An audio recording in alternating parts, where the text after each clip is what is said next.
When you partner with Axon, you immediately gain access to a full range of products and solutions designed to meet the complex needs of today's grower. We carry all major brands and sizes of tires and wheels.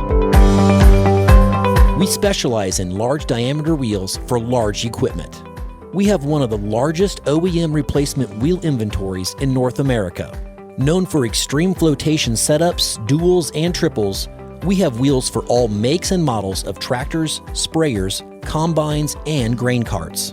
If we don't have the wheel in stock, we'll custom build, sandblast, and paint in-house. There isn't a more vast inventory in North America dedicated to helping dealers move more iron.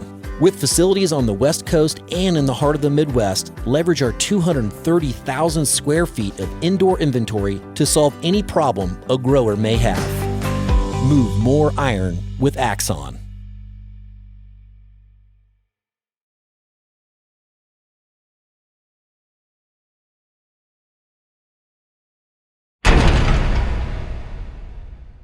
Moving iron.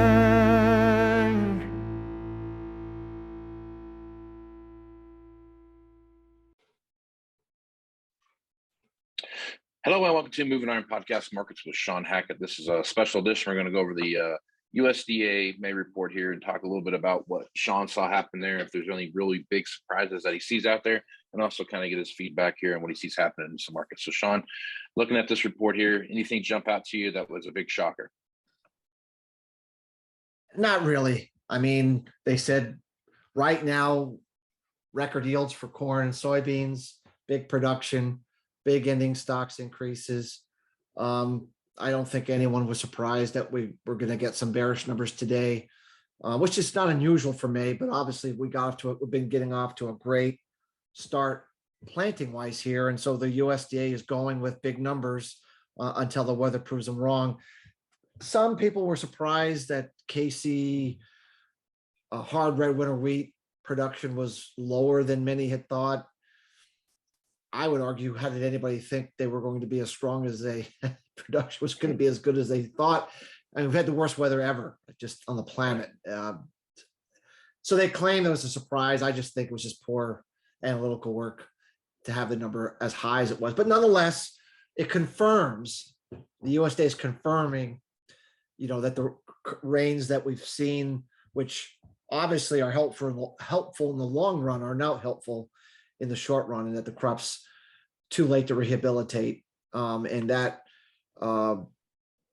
is something we talked about on your show, that, we needed someone to say, hey, rains are too late to really make a difference. And the USDA definitely made that clear in the minds of the market that this crop's not going to be rehabilitated by these rains. And I think that the Wheat Quality Board's physical crop tour, which I think they're doing next week. Yeah. Or this week, it's for the next week. Next week, yeah. Yeah, next week. I believe they will confirm, the USDA's idea and take any illusion of grandeur that somehow these very, very good rains, somehow could have saved the crop at this late stage. It really, now they happened a month ago, Casey, it could have been a $2 trillion rain, where it came in too late. So I won't say that's a surprise as much that it's what the market needed for KC wheat to put some premium back onto the price relative to the international price. And they're doing that today.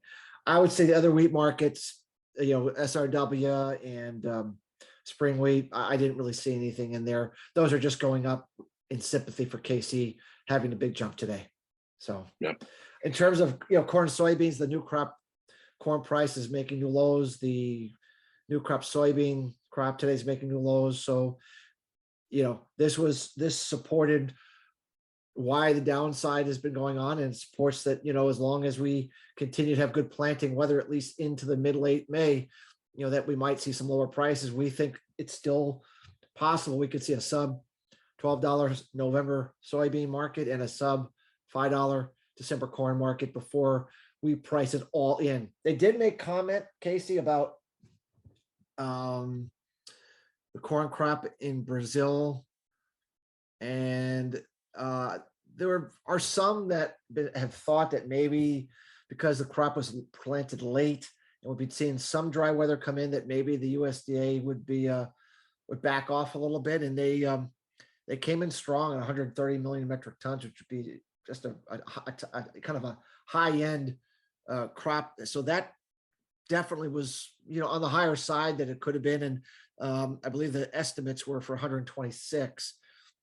So that kind of jumped off the page for a little bit. Other than that, the Argentina numbers, the USDA thinks crops are better than a lot of people think, which just means they're either late to the party or maybe the market's overreacted. But either way, I only see negative news here on corn and soybeans, and some marginally positive news, on hard red winter wheat. Other than that, I think the trend is your friend, until we kind of get planting behind us and we start moving towards following and watching the growing season weather play out as we get into June.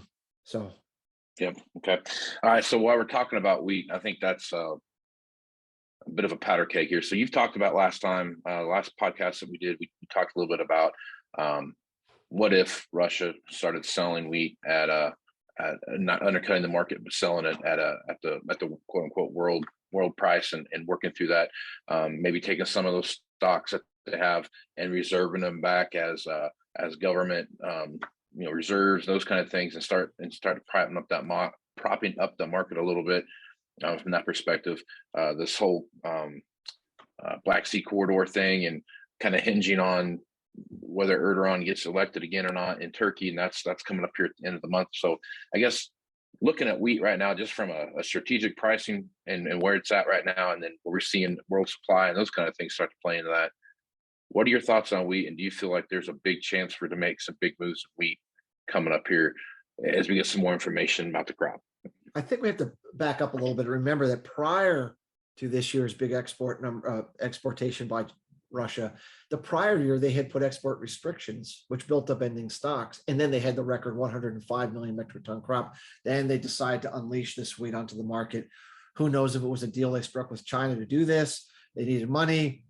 Who knows? Bottom line is they've been selling a lot of cheap wheat to Turkey, to Russia, Middle East, and that has kept a leash on U.S.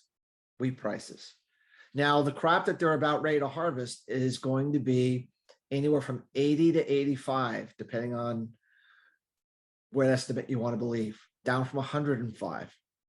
That's a substantial reduction in year over year. I mean, 25 million metric tons of less wheat they will be producing in the upcoming year, which means they will not be able to undercut the market this coming season like they did this past season. And it looks, they keep negotiating, but it looks like this grain corridor deal may not be extended. It may not go through, or the willingness or the ability to get grain out of Ukraine through the ports may be under significantly greater restriction, which would also reduce those numbers coming out.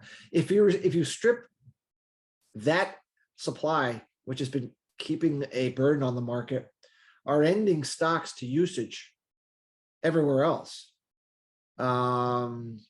taking China out of the equation, I mean, we're sitting at 35 to 40-year lows in stocks to usage. I mean, there's just not a lot of wheat out there. Obviously, the U.S. wheat crop, for hard red wheat is not going to be adding anything anytime soon. But we just said the Russian wheat crop coming is way down. So I think if the market starts to see that the supplies coming out of Russia, Ukraine are going to back away, and we start seeing those cash offers coming from that region start to rise back up, then you have yourself an ability to really change the complexion of the wheat market, and change the price structure. We sent a report out today with some technical charts, and it has been our working theory that wheat would probably be the market to bottom first in the spring, just by the way the cycle's been working. And a lot of our technical work that we sent out today does show that wheat is actually bottomed and is starting to turn up, while soybeans and corn are still heading down. I think corn will be next in that process, meaning I think corn can bottom out sometime, let's say mid-late May. And then I think soybeans will be the last to bottom out, maybe sometime in the first half of June. So I think it's going to be kind of a rolling bottoming process for the grains, with wheat, being the first one to turn up, and then leading the charge with the other three. So I think today's report really solidifies that a low has been made in the wheat complex. Doesn't mean it's a rip roaring straight up here we go market, but I think this is enough to keep to take the pressure off pressing wheat any lower than we've seen already. So right on. Okay. Looking over at the corn market, soybean market, those kind of things. I mean, looking out right now where we've got, you've kind of talked about this here. If you look at where we see this precipitation, no one's participating in anything here. If you look at the precip that's followed this week, I mean, like where I'm at now, we probably have 3.5, 4 inches of rain. We got more coming. Just incredibly dry in the West. If you look at the western part of the United States, western half of the United States, they're getting a lot of rain, a lot of snow in the mountains, those kind of things. You look down south along the southern deep south states, they're getting rain too. The central Midwest, Iowa, Illinois, Indiana, they're getting some rain, but not to the same level that we're getting out here. So I guess, Shawn, as you're looking at corn and soybeans right now, you've talked about this week or two of being some pretty heavy precip, and then you start looking at some really hot, dry temperatures coming in, and you've talked about the wind here and what that looks like. I guess what are your thoughts on that moving forward, and how do you see that impacting corn and soybeans moving forward here? Well, what you've just described is the early stage development of a central Midwest ridge is what you're describing, meaning that we're not getting the rains a little bit, but the rains are on the outside, right? Yeah. The South, Texas, Kansas, Nebraska, the Dakotas, and it's getting cut off in the Canadian prairies. It dry as a bone up there. So it's kind of like a ridge is starting to set up in the central grain belt: Iowa, Illinois, Indiana, southern Minnesota, northern Missouri, the area that has not participated. So the areas that have not been able to buy a drop of rain for the last several years are actually going to, I think, could be the garden spots this year, or be the ones that have the very exciting crops where that central corridor gets into trouble. And I think we've talked about this for a while now, that this is kind of what we think is going to start setting up here as we get to mid-late May. Now, hot, warmer weather, drier weather in mid-May is actually fantastic to take some of this rain we've just gotten and just take those 50 million row planters and get the crop all planted and just get her done. And so that's bearish. That's super bearish to get this crop all done. So that's still going to be bearish into mid-late May, but too much of a good thing will start to worry the market once we get into the June growing season. So I think what I'm kind of looking at is the last vestiges of bearish planting, which is going to still pressure the market for a little while longer. We've been talking about this, but that if this trend of drier central, wetter periphery continues to be the cycle, and we start putting the heat on, as we typically do in June and July, and we particularly put the heat on in late June to late July during pollination for corn, you could be setting up for some significant reductions in your best yielding ground in the Midwest. If Iowa goes if top areas of Iowa go to 350 bushel per acre corn to 250 bushel per acre, most people in the world say, my gosh, 250 is phenomenal, but not for Iowa. And you lose 100 bushel to the acre. Yeah. I'm just throwing a number out there, and from some of the best ground out there, even though the West could be like phenomenal, it's compared to Iowa, the average gets skewed way, way down. Yes. And that's why the last couple of years we've had devastation, pretty good. Devastation, pretty good. And so we've been in the low 170s, a little off, but not too bad. But if you get devastation here and really good crops here, now you're talking about something like, depends how broad, but I mean, you would be talking about something, considerably below the low 170s, low 160s. Low 150. I mean, you'd be looking at something considerably if you really took that area and you put 100-degree heat, high winds, rainfall, the 2012 style, 88 style, 83 style into that region, and you knock those yields way off. There's just no way to compensate it anywhere else. So that's what we believe, what our work suggests is an elevated risk. Right now, we have everyone believing El Nino weather's coming, cool wet weather the whole way.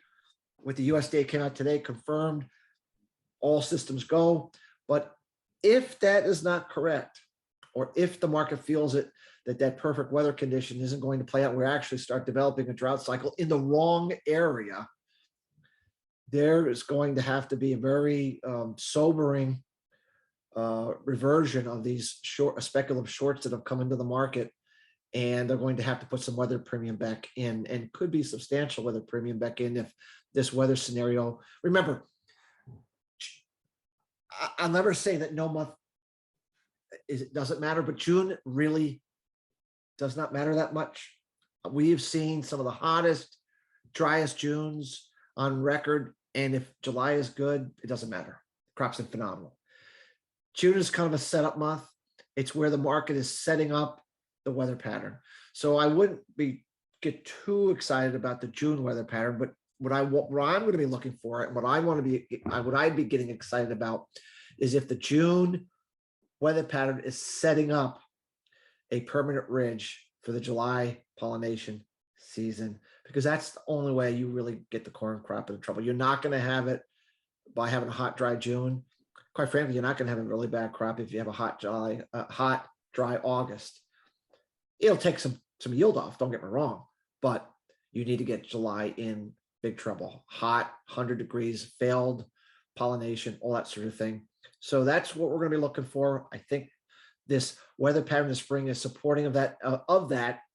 But for the moment, for at least another 2 or 3 weeks, though, it is a bearish force still, because it means all those acres are going to get planted with enough moisture. They're going to come out looking good and strong, and everyone's going to look at those crops. And when the USDA comes out with their first crop ratings, they're going to go, wow, look how beautiful that stuff looks. Unbelievable. You know, that's what we're going to see. So that we have to fully trade that. And I don't think we've quite traded that yet.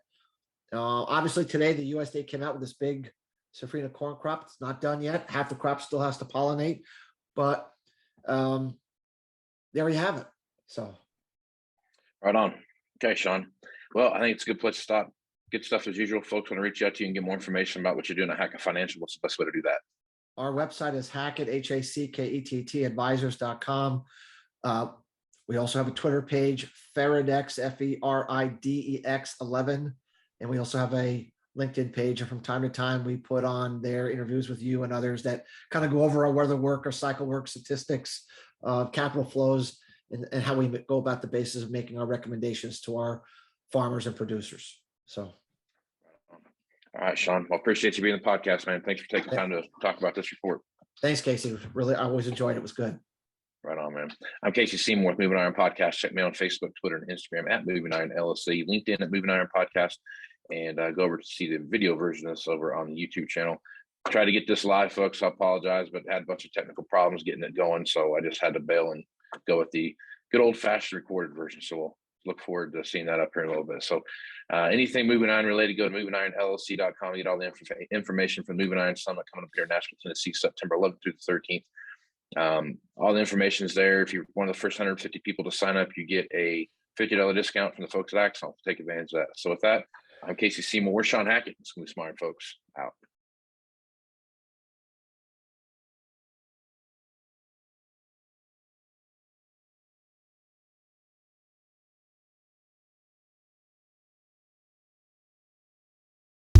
Moving higher in the 21st century.